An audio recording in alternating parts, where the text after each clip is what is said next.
It's myself, Mr. Lakhnamone, Assistant Professor from Bhilai Maitri College. Today I discuss about working process of language laboratories. अर्थात आज हम भाषा प्रयोगशाला की कार्यप्रणाली के बारे में अध्ययन करेंगे।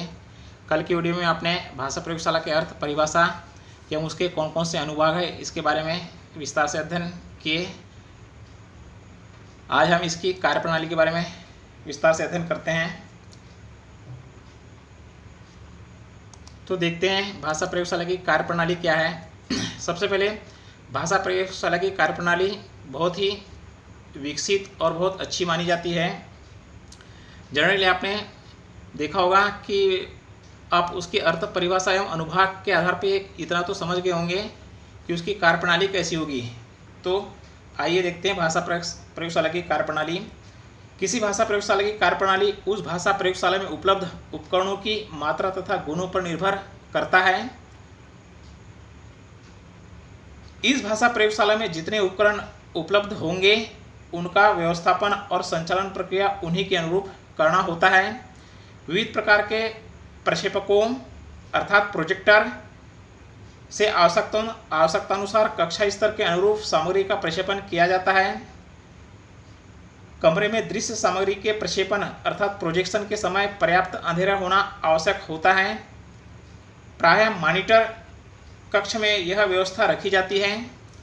जैसे आप लोग जानते हैं कि जिस प्रकार हम एक टीचर कक्षा कक्ष में जब पढ़ाता है तो प्रोजेक्टर का उपयोग करता है, तो कमरे को थोड़ा अंधेरा रखा जाता है ताकि प्रोजेक्टर में डायरेक्ट फोकस हो और अच्छे से वह दिख पाए उसके विषय वस्तु। ठीक उसी प्रकार इसमें जैसे ग्रुप सेलेक्टर स्विच होते हैं, ग्रीन बल्ब होते हैं, रेड बल्ब होते हैं, ऑन ऑफ स्विच होते हैं, वॉल्यूम कंट्रोल स्विच होते हैं। तो इस प्रकार भाषा प्रयोगशाला में प्रयोग के अनुसार पाठ रिकॉर्ड करने के लिए पास ही साउंड प्रूफ स्टूडियो का छोटा कक्ष होना अनिवार्य होता है। तो इस प्रकार हम देखते हैं भाषा प्रयोगशाला में उपयोगकर्ता के अनुसार जो श्रव्य पाठ बनाए जाते हैं उनके बनाने तथा प्रयोग करने की योजना भाषा प्रयोगशाला के स्वरूप से प्रभावित होता है।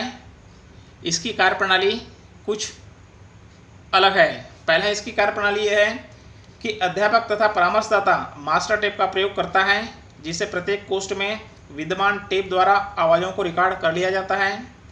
दूसरी इसकी कार्यप्रणाली यह है कि छात्र इन आवाज़ों को अपने मास्टर टेप में सुनता है तथा मौखिक अनुक्रिया करके ये अनुक्रिया छात्र के बूथ में रखे उपकरण द्वारा रिकॉर्ड की जाती है। इस प्रकार छात्र अपने टेप का अनेक बार प्रयोग कर सकते हैं तथा वह स्वयं जान सकता है कि उनकी अनुक्रिया संतोषजनक है कि नहीं। अगली इसकी कार्यप्रणाली यह हो सकती है कि छात्रों के द्वारा की गई मौखिक अनुक्रिया को नियंत्रण कक्ष में शिक्षक भी सुन सकता है और उसके प्रति प्रस्तुति फीडबैक प्रदान कर सकते हैं। अगली इसकी कार्यप्रणाली यह हो सकती है कि कभी कभी शिक्षक नियंत्रण कक्ष से भी विभिन्न प्रकार के भाषा संबंधी ध्वनि छात्रों तक पहुंचाते हैं एवं छात्र उनका अनुकरण करते हैं।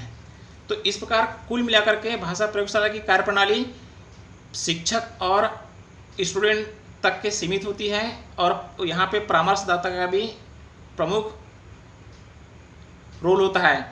इसमें विभिन्न प्रकार के स्विचों का भी प्रमुख रोल होता है। इस प्रकार विभिन्न प्रकार के स्विच शिक्षक और छात्र मिलकर के समस्या का समाधान करते हैं, मतलब भाषा से संबंधित जो भी समस्या है उसका समाधान करते हैं। यह इसकी कार्यप्रणाली है। इसके बाद हम देखते हैं भाषा प्रयोगशाला के प्रकार। भाषा प्रयोगशाला के प्रकार में हम देखेंगे पहला है on the basis of recorded materials, tape किए गए सामग्री को छात्रों तक पहुंचाने के आधार पर। दूसरा है on the basis of various equipment, विभिन्न उपकरणों के आधार पर कौन कौन से प्रकार हैं। और तीसरा है आपका on the basis of conduction, संचालन के आधार पर क्या है। और फोर्थ में आपका on the basis of numbers of booth की संख्या के आधार पर क्या क्या होते हैं। तो इसके प्रकार ऐसे 4 प्रकार के हैं और इन चारों प्रकारों को हम देखेंगे। तो पहला है आपका टेप किए गए सामग्री को छात्रों तक पहुंचाने के आधार पर on the basis of recorded material. तो इसमें सबसे पहले हम देखते हैं इसमें दो प्रकार की, इसमें भी दो प्रकार बताए गए हैं। पहला है आपका तारकीय भाषा प्रयोगशाला विथ वायरलेस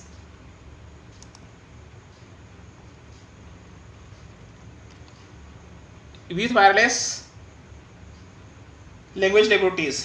तो इसमें क्या होता है, इस प्रकार की भाषा प्रयोगशालाओं में कंट्रोल रूम और श्रवण बूथ के मध्य विद्युत तारों के माध्यम से ध्वनि का आदान प्रदान होता है, जिससे शिक्षार्थी बूथ एक स्थान पर अचल व्यवस्था में रहते हैं और विद्युत तार या तो ढके हुए होते हैं या भूमिगत होते हैं।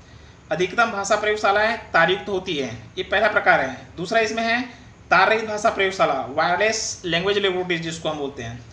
इस प्रकार की भाषा प्रयोगशालाओं में कंट्रोल रूम तथा शिक्षार्थी बूथ चल अर्थात मूविंग स्थिति में होते हैं। चल स्थिति में मतलब मूविंग स्थिति में मतलब चलायमान होते हैं। भाषा प्रयोगशाला मिनी रेडियो स्टेशन तथा रेडियो सेंटरों की प्रणाली का समुच्चय कही जा सकती है। तो इस प्रकार इसमें हम कंट्रोल रूम से ट्रांसमीटर के माध्यम से शिक्षार्थी से संपर्क करता है। शिक्षार्थी किसी निश्चित दूरी तक अपने बूथ पर लगे रिसीवर यंत्र के माध्यम से विभिन्न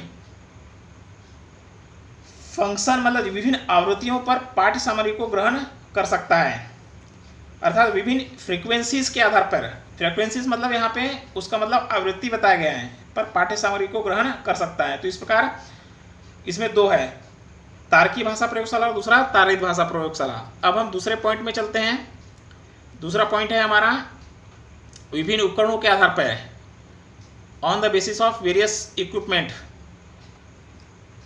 इसमें विभिन्न उपकरणों के आधार में भी इसको भी दो भागों में बांटा गया है। एक है आपका श्रवण प्रयोगशाला ऑडियो लैंग्वेज लेबोरेटरीज, और दूसरा है आपका दृश्य श्रव्य प्रयोगशाला ऑडियो विजुअल लैंग्वेज लेबोरेटरीज। तो पहला हम देखते हैं श्रव्य प्रयोगशाला। श्रव्य प्रयोगशाला वह प्रयोगशाला है, इस प्रकार की भाषा प्रयोगशाला में श्रव्य उपकरण जैसे रिकॉर्डर, प्लेयर, टेप रिकॉर्डर, भाषा पाठ टेप इत्यादि उपलब्ध होते हैं। इन भाषा प्रयोगशाला में केवल श्रव्य उच्चारण पर बल दिया जाता है, उसे हम श्रव्य भाषा प्रयोगशाला कहते हैं। दूसरा है आपका दृश्य श्रव्य भाषा प्रयोगशाला। इसमें इस प्रकार की भाषा प्रयोगशालाओं में दृश्य तथा श्रव्य दोनों प्रकार के उपकरणों का प्रयोग किया जाता है, जैसे recorder, player, tape recorder, slide projector, overhead projector जिसको हम OHP कहते हैं, एपिडाइस्कोप, फिल्म प्रोजेक्टर, रेडियो, टीवी, भाषा पाठ टेप, भाषा पाठ फिल्म, भाषा पाठ स्लाइड इत्यादि उपलब्ध होते हैं। इस भाषा प्रयोगशाला में श्रव्य उच्चारण के साथ साथ आँखों के माध्यम से मौखिक लिखित अभ्यास पर भी बल दिया जाता है। तो इसे हम दृश्य श्रव्य भाषा प्रयोगशाला कहते हैं। तो पहले प्रकार की अपेक्षा दूसरा भाषा प्रयोगशाला ज़्यादा अच्छा माना गया है। अब तीसरा हम देखते हैं on the basis of conduction, अर्थात संचालन के आधार पर देखते हैं। संचालन के आधार पर भी इसको दो भागों में बांटा गया है। पहला है आपका केंद्र संचालित भाषा प्रयोगशाला। केंद्र संचालित भाषा प्रयोगशाला वह भाषा प्रयोगशाला कहलाती है जिसमें एक केंद्रीय इकाई नियंत्रण एवं संचालन का कार्य करती है।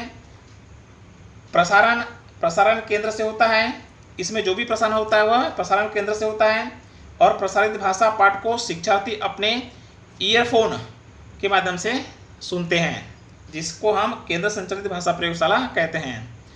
दूसरा आपका शिक्षार्थी संचालित भाषा प्रयोगशाला, उसको हम स्टूडेंट कंडक्टिंग लैंग्वेज लेबोरेटरीज बोलते हैं।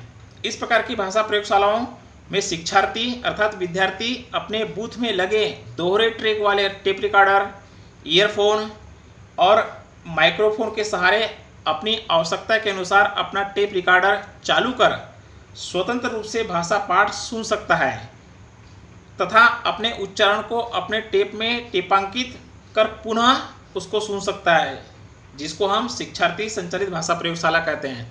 तो इस प्रकार वह अपनी आवाज़ को टेप में रिकॉर्डिंग करके उसे बार बार सुन सकता है और सुन करके अपनी भाषा संबंधित दोषों को दूर कर सकता है। अब अगला है आपका बूथ की संख्या के आधार पे। लास्ट है आपका देखिए on the basis of on the basis of number of booth की संख्या के आधार पर बूथ की संख्या के आधार पर भाषा प्रयोगशाला को 3 भागों में बांटा गया है। पहला है आपका लघु आकार भाषा प्रयोगशाला, स्मॉल साइज लैंग्वेज लेबोरेटरीज। इस प्रकार की भाषा प्रयोगशाला में बूथों की संख्या 4 से लेकर के 10 तक के होती है और उसी के आधार पे छात्र सीखते हैं। जैसे आप देखेंगे साइबर कैफ में छोटी छोटी बूथें होती है, वैसे इसमें बूथ की संख्या के आधार पे इसको बताया गया है। दूसरा आपका मध्यम आकार भाषा प्रयोगशाला, मीडियम साइज लैंग्वेज लेबोरेटरीज। इस प्रकार की भाषा प्रयोगशाला में बूथों की संख्या 10 से 24 तक होती है। आप इसको याद रखेंगे, पहले में 4 से 10, दूसरे में 10 से 24 तक की होती है। और तीसरा है आपका वृहद आकार भाषा प्रयोगशाला, लार्ज साइज लैंग्वेज लेबोरेटरीज जिसको हम बोलते हैं। इस प्रकार की भाषा प्रयोगशाला में बूथों की संख्या 24 से अधिक होती है, मतलब 24 बूथ से लेकर के उधर जितनी भी कैपेसिटी के अनुसार बढ़ाई जाती है। तो इस प्रकार छात्रों आज हमने भाषा प्रयोगशाला की कार्यप्रणाली एवं उसके प्रकार को समझने का प्रयास किया है। मैं समझता हूँ आप भली भांति इसे समझ गए होंगे। I hope you understand my subject, so please subscribe this video and share this video. Thank you.